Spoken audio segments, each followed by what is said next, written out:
haatay ka daran tahay halala ahaad bahad kici hortiina waxa taagan wax xasan gantaal waxaan idin sheegayaa bulshada Soomaaliyeed ku dhaqan magaalada Nairobi inay jirto taariikh 16 xaflad aad u qurux badan oo idin soo abaabuleen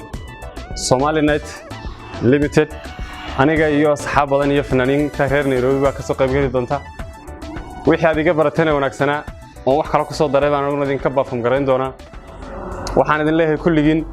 adiga asxaabtaada ehelkaaga qaraabadaada hana ka walwalin cidii ku soo qaadi lahayd maxaa yeelay waxa kula diyaara Taxinet Kenya inay free ride ku soo qaado habeenka